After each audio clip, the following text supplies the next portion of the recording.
Seja o nome do Senhor. Eu quero que você abra a sua Bíblia agora no livro de Hebreus. Lá no finalzinho da Bíblia.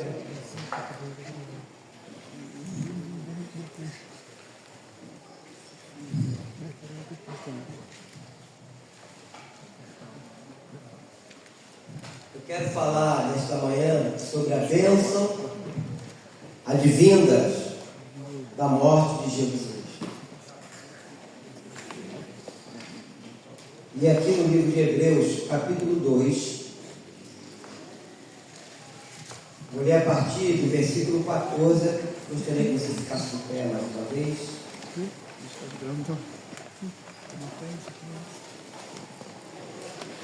Hebreus 2, versículo 14, que diz: visto, pois, que os filhos têm participação comum de carne e sangue, deste também ele, igualmente, participou para que por sua morte destruísse aquele que tem o poder da morte, a saber, o diabo. E livraste todos que pelo pavor da morte estavam sujeitos à escravidão por toda a vida. Pois ele, evidentemente, não socorre anjos, mas socorre a descendência de Abraão. Aí no caso, somos nós. Por isso mesmo, convinha que em todas as coisas se tornasse semelhante aos irmãos, para ser misericordioso e fiel sumo sacerdote nas coisas referentes a Deus e para fazer propiciação pelos pecados do povo. Pois naquilo que ele mesmo sofreu, tendo sido tentado, é poderoso para socorrer os que são tentados. Querido Deus, eu te louvo, eu te bendigo pela leitura da tua palavra. Obrigado, Deus, por esse momento para nós precioso. Fale aos nossos corações, nos ajudando na compreensão e no entendimento. E que, como teu oráculo, tu me ajude, Deus, para que eu não acrescente nada e não tire nada do que está escrito aqui, mas tudo que eu falar e fizer seja para a honra e glória do nome santo do nosso Senhor e Salvador Jesus Cristo. E que todos digam amém. Amém. Sentar.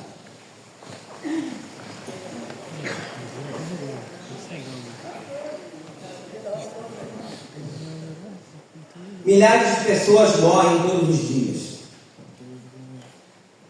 Isso desde o pecado, né? Desde o jardim do Éden. Mas nenhuma morte pode se comparar à morte de Jesus Cristo. Por quê? Porque nós vemos aqui que ele destruiu aquele que tem o poder da morte. O diabo tem trazido, meus irmãos, a morte desde o Éden, quando o homem peca. O homem foi condenado a morrer. Quando Adão peca, ele não morreu instantaneamente. Deus tinha dito para ele: ó, no dia que você comer da árvore do conhecimento do bem e do mal, você vai morrer. Mas não falou que ele morreria instantaneamente. Então todos nós a cada dia morremos. Não tem como você retornar o dia de ontem. O dia de ontem já passou. Então aqui nós vemos que, segundo o ensino de Jesus, ele veio para matar, roubar e destruir. Lá em João 10 fala sobre isso. Como que ele mata? Como que ele destrói? Aí você vê aí drogas, violência, sequestros, crimes hediondos. São armas satânicas. E milhões têm sido vítimas do diabo. Ele está matando o vigor, a alegria, o entusiasmo, a pureza, o respeito, a esperança em muitas vidas. Ontem eu vinha eu, Diácono Andelso, mais o irmão Marco, da Mariane, fomos buscar um negócio lá, que eu comprei para a igreja. Estavam fazendo um bazar lá no condomínio. E aí eu comprei e fomos lá buscar o carro do irmão Marcos. Nós passamos naquele trecho ali, quem já passou naquele trecho ali de Bom Sucesso, ali no Brasil, foi ali uma degradação só, de pessoas, parece zumbis. Algumas são atropeladas, porque ficam para lá e para cá, acontecendo na pista, volta e meia, para ter atropelamento ali, né? Aquelas pessoas estão no fundo do poço. Mas foi isso que aconteceu quando o diabo se apropriou dessas pessoas, usando uma droga chamada droga da morte, crack. Por que ele chama essa droga de droga da morte? Porque usou uma vez e vicia. Não dá nem tempo de não quero mais. Negócio satânico mesmo. Não dá nem chance da pessoa começar e é ruim isso aí, não quero mais não. Usou, já era. E nós temos visto Satanás operando na vida das pessoas de uma forma tremenda. Mas temos aqui também, amados irmãos, uma boa notícia. Jesus Cristo, ao morrer na cruz, em nosso lugar, ele destruiu aquele que tem o poder da morte, o diabo. Aqui no versículo de número 14 diz: visto, pois, que os filhos têm participação comum de carne e sangue, desde também ele igualmente participou, para que por sua morte destruísse aquele que tem o poder da morte, a saber, o diabo. Então, esse é o papel de Jesus Cristo até os dias de hoje, porque foi o único que morreu e ressuscitou. Todos os homens, heróis da fé, morreram e foram sepultados. Jesus continua vivo. E eu queria que você deixasse marcadinho e voltasse aqui para 1 Coríntios, capítulo 15.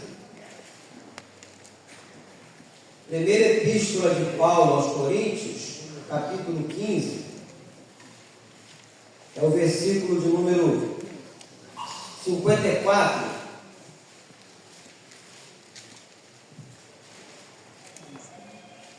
Versículo 54 de 1 Coríntios 15. Diz assim: e quando este corpo corruptível se revestir de incorruptibilidade, e o que é mortal se revestir de imortalidade, então se cumprirá a palavra que está escrita: tragada foi a morte pela vitória.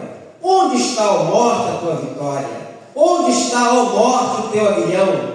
O aguilhão da morte é o pecado, e a força do pecado é a lei. Graças a Deus, que nos dá vitória por intermédio de nosso Senhor Jesus Cristo. Portanto, meus amados irmãos, sede firmes, inabaláveis e sempre abundantes na obra do Senhor, sabendo que no Senhor o vosso trabalho não é vão. Aleluia. Aleluia. Então, chegará um dia que nosso corpo vai ser transformado. Nós estamos vivos na volta do Senhor, né? Então esse corpo vai ser transformado num corpo celestial. Os que estiverem mortos serão ressuscitados primeiro. Então o que nós vemos é que Jesus livrou que tinha, aquelas pessoas que tinham pavor da morte, estavam sujeitos à escravidão. Voltando lá para Hebreus. Hebreus 2, no versículo de número 15, quando ele diz: e livrar-te todo que pelo pavor da morte estavam sujeitos à escravidão por toda a vida. Não sei se você já passou por isso, mas eu me lembro que quando eu ia no velório de um parente, lá naquela região, lá de Inhaúma, né? Nasci e criado ali naquela região. E quando se aproximava o momento de levar o morto, a morta, no cemitério, pertinho, me dava um pavor. Adentrava dentro de mim uma angústia. Eu não chorava, eu não demonstrava, mas dentro de mim havia um pânico profundo. Então aquilo ali, eu falei: caramba, um dia eu vou ter que estar conhecendo dessa situação. Me dava medo, tudo ao mesmo tempo, pânico, medo, pavor, tudo ao mesmo tempo. E eu ficava naquela angústia. Hoje não, faz muito tempo, há mais de 40, são 40 e tantos anos. Isso acabou. Acabou. Porque Jesus me livrou do pavor da morte. Ele nos livrou. Isso não quer dizer que eu quero morrer agora, eu quero morrer amanhã, não é isso. Mas Ele nos livrou disso. Ninguém quer, né? Mas pelo menos nós temos a certeza para onde nós iremos. Amém. Para onde nós vamos estar. vai enxugar nos nossos olhos toda a lágrima. Tudo que a gente passa de situações difíceis, conhecimento, tudo vai acabar tudo isso. Enquanto nós estivermos aqui, nós vamos ser tentados. Só até isso Ele vai nos livrar, porque a palavra de Deus fala sobre isso. E eu vejo, meus irmãos, quantas pessoas são escravas do medo, da morte, vivem debaixo do pavor. Pessoas que perdem o entusiasmo, a alegria de viver, só pelo fato de pensarem na morte, são escravos. Eu era assim. Eu vivia assim. Mas Cristo morreu na cruz para nos livrar desse pavor e escravidão. Acabamos de ler aqui nesse versículo 15. E livrar de todos pelo pavor da morte, estavam sujeitos à escravidão por toda a vida. O nosso socorro está no nome do Senhor Jesus. Você vai ver isso lá no Salmo 124. Ele se tornou o sumo sacerdote. Arão foi o sumo sacerdote no período da lei. Jesus Cristo é o nosso sumo sacerdote na dispensação da graça. Ele é semelhante a nós, identificou-se conosco, só que sem pecado, é misericordioso e é fiel. Que maravilhoso sumo sacerdote nós temos, porque nós fomos redimidos por Ele. Aqui no versículo 16 diz: pois Ele evidentemente não socorre anjos, mas socorre a descendência de Abraão. Hoje todos nós em Cristo somos descendentes de Abraão pela fé. Ao nos rendermos a Cristo, ao nos permitir que Ele passasse a ser o nosso Senhor e Salvador, nós passamos a ser descendentes de Abraão pela fé. Estamos naquela contagem. Quando Deus falou lá, Abraão, olha para o céu, vê se você consegue contar as estrelas do céu e as areias do mar. Nós estamos naquela contagem, que a descendência dele seria assim.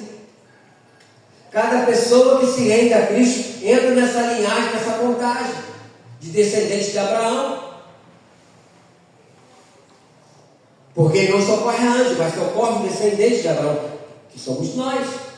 Aí no 17 diz: por isso mesmo convinha que em todas as coisas se tornasse semelhante aos irmãos, para ser misericordioso e fiel sumo sacerdote nas coisas referentes a Deus, e para fazer propiciação pelos pecados do povo. Foi isso que Jesus fez por todos nós. E no 18 ele diz: pois naquilo que ele mesmo sofreu, tendo sido tentado, é poderoso para socorrer os que são tentados. Aí você vai lembrar lá de Mateus capítulo 4, quando ele foi, depois de 40 dias e 40 noites, né? Ele foi tentado pelo inimigo da nossa vida. Todas aquelas ofertas oferecidas a ele, é oferecida a nós também. Ontem eu estava aqui falando com os homens na nossa consagração sobre a integridade de Jó. Um homem justo, íntegro, né? Temente a Deus, que se desviava do mal. Então ele era tentado em todas as áreas e ele só se escapava, ele fugia de um lado, fugia do outro. E o homem de Deus tem que ser assim, porque tentado todos nós vamos ser. O problema não é ser tentado, é cair na tentação. E a única pessoa que pode nos livrar de nós cairmos na tentação é o Senhor Jesus. É o Espírito Santo. Eu sempre falo que o único antídoto contra o pecado é a presença do Espírito Santo em nossas vidas, porque a oferta nós vamos oferecer muitas coisas a todos nós, né? E aí você, sem a ajuda de Deus, você vai cair, mas com a ajuda do Senhor, Ele vai te manter de pé. Então aqui ele diz que, pois naquilo que ele mesmo sofreu, tendo sido tentado, é poderoso para socorrer os que são tentados. Então ele sabe que nós somos fracos, mas a própria palavra também diz que nós não seríamos tentados, além de quê? Das nossas forças. Então ele sabe disso. Então ele permite que nós cheguemos até um certo ponto, mas no momento que nós pedimos socorro a ele, invocamos o nome dele, ele nos socorre. Eu contei alguns fatos para eles aqui, da minha experiência pessoal, de coisas que eu queria fazer, e na hora ali o Espírito Santo: opa, tu vai fazer isso? Não, servo de Deus, como é que vai fazer um negócio desse? Mas, para que isso não venha a se tornar um problema, é necessário você ter ligado com Deus. Como diz o paulista, né? Tem que estar ligado. Está ligado? Não é isso que o paulista fala, é assim que eles falam. Então nós temos que estar ligados em Deus. Ligado em Cristo. Eu disse para eles aqui, isso não necessariamente você vai andar em cabrestado. Cabrestado é aquele que você vê no cavalo? Para que serve isso? Para ele não desviar a atenção dele para o lado. Ele tem que olhar para frente, ele tem que seguir em frente. Ele só vai virar para o lado direito e para o lado esquerdo segundo a rédea. Ela puxou a rédea para o lado esquerdo, ele vira para o lado esquerdo. Puxou a rédea para o lado direito, ele vai para o lado direito. Mas ele só vai em frente. As coisas laterais não desviam a atenção do cavalo por causa da rédea. No caso aqui da rédea dele.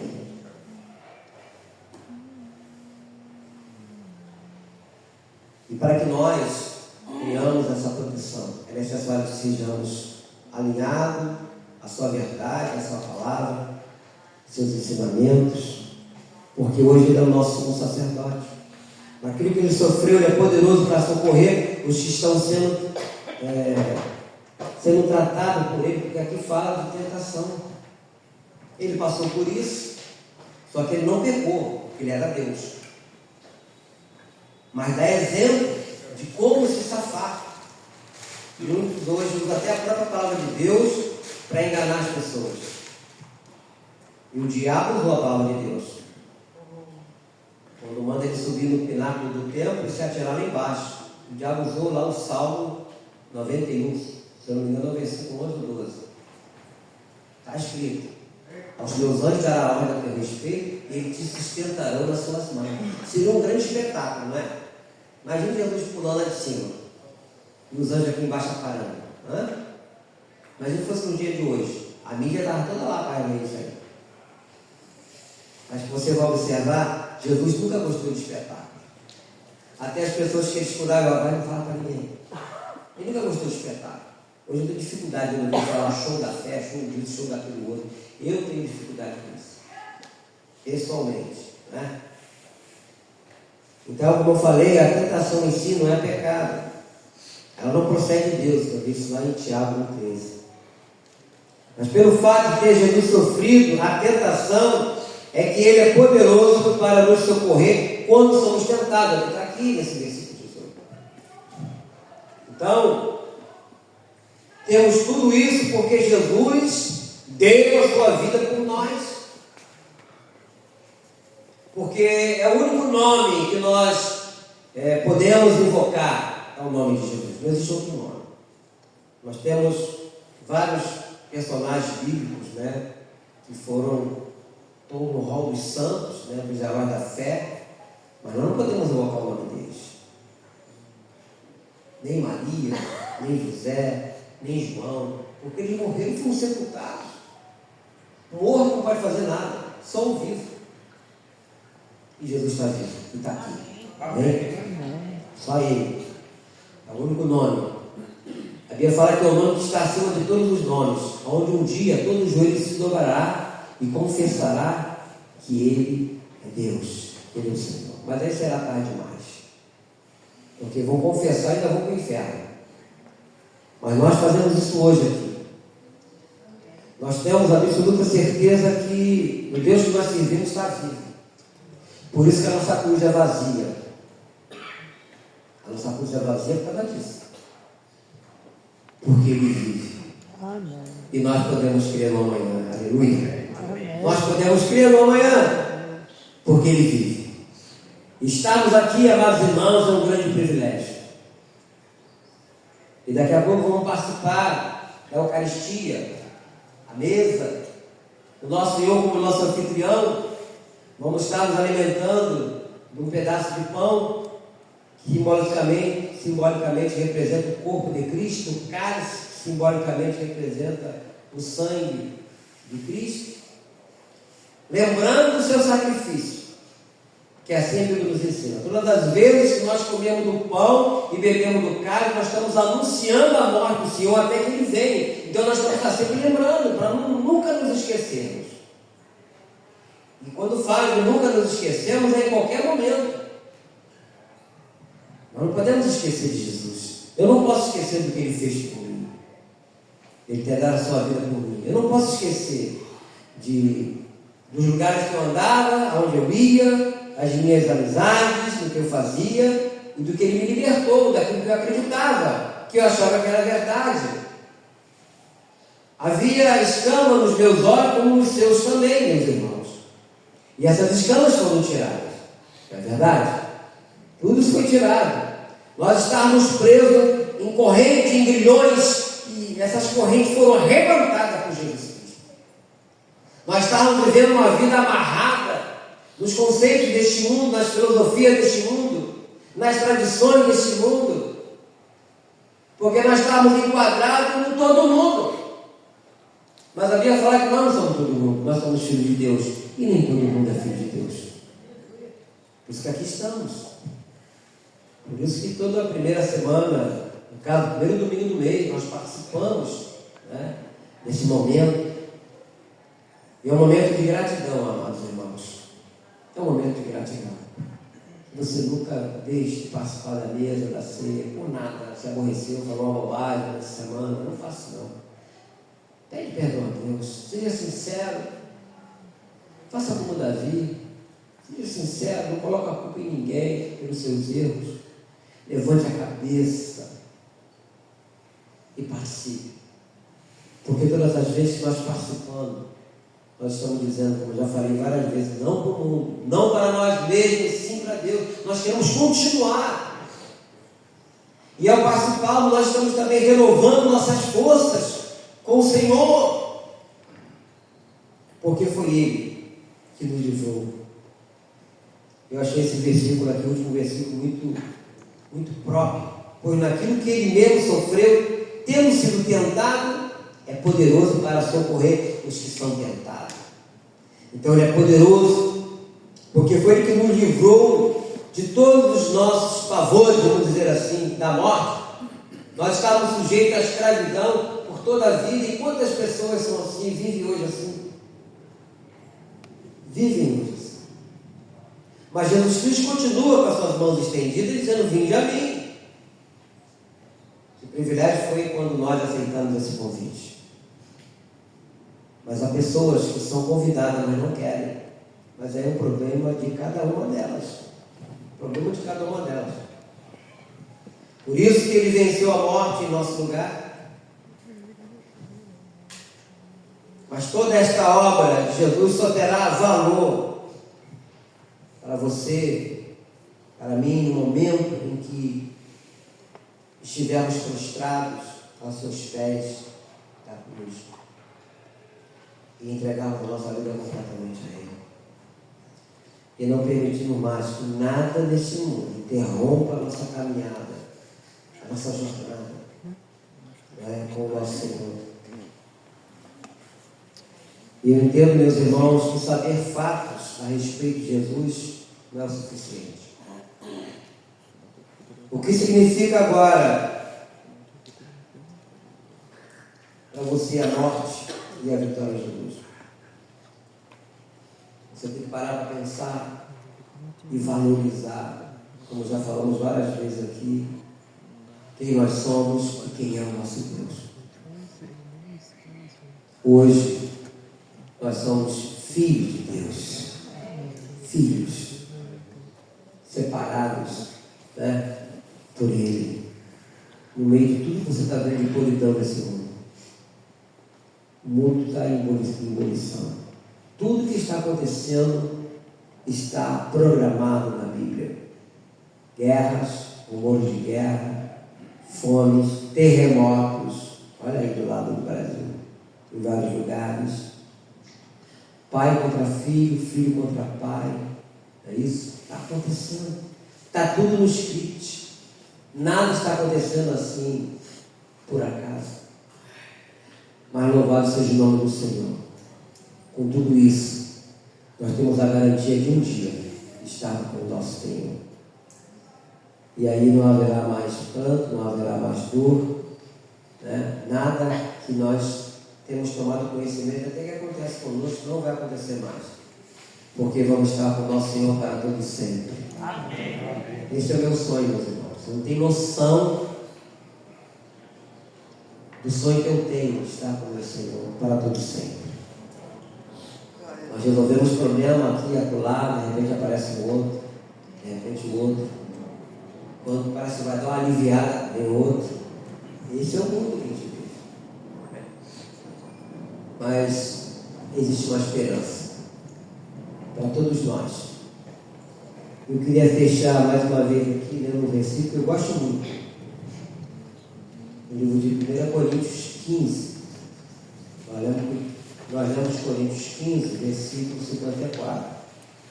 Nós vamos ler Coríntios 15, 1 Coríntios 15, só que é o versículo 19.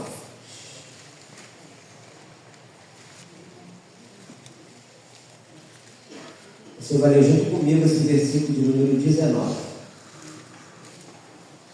Amém? Vamos lá. Se a nossa esperança em Cristo se limita apenas a esta vida, somos mais infelizes de todos os homens. Aleluia. A nossa esperança, queridos, não é aqui. Isso não quer dizer que você não possa planejar, melhorar o seu padrão de vida, seu conforto, sua família. Não é isso que eu estou dizendo. Mas a nossa esperança não pode estar somente nisso. Devemos lutar, fazer qualquer coisa para termos uma melhoria da nossa própria saúde, né? Porque quem quer ter saúde? Não adianta ter dinheiro e não ter saúde. Eu estava vendo uma reportagem esse dia que tem uma, acho que a dona da loja americana, se não me engano, ela está 10 anos em coma. Quem ouviu falar sobre isso? Pernambucana. 10 anos. Ainda está uma brigada na família.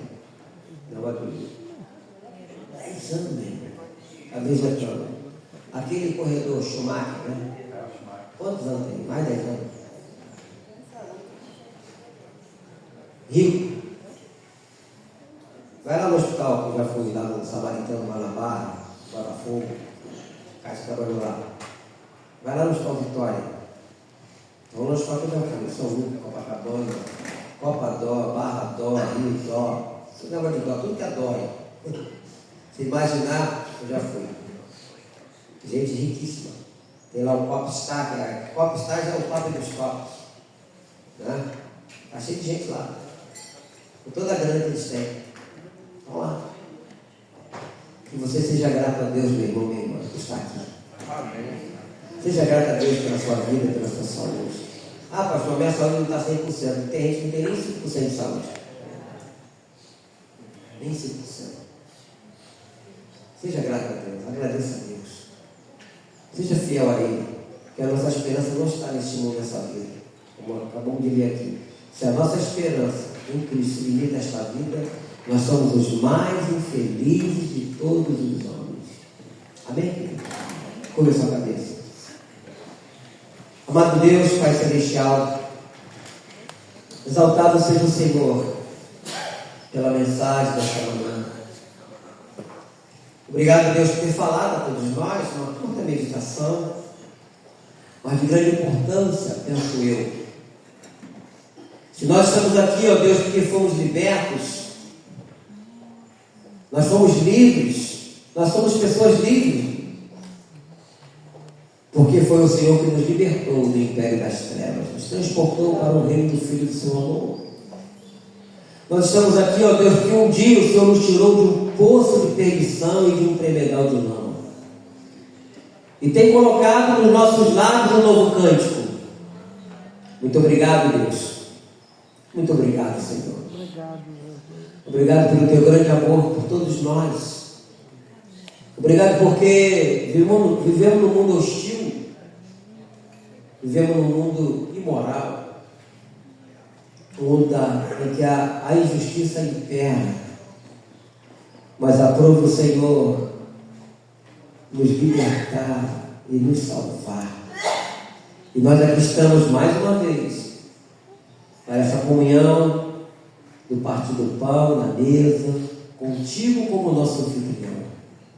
Nos ajude para que possamos permanecer fiel a Ti. Amém. Que possamos fazer o que o apóstolo Paulo fez, Deus. Ele combateu o bom combate, ele completou a carreira e ele guardou a fé. Amém. E que todos nós possamos praticar isso também. É o que eu te peço, no nome santo do nosso Senhor e Salvador Jesus Cristo. E que tudo, amém?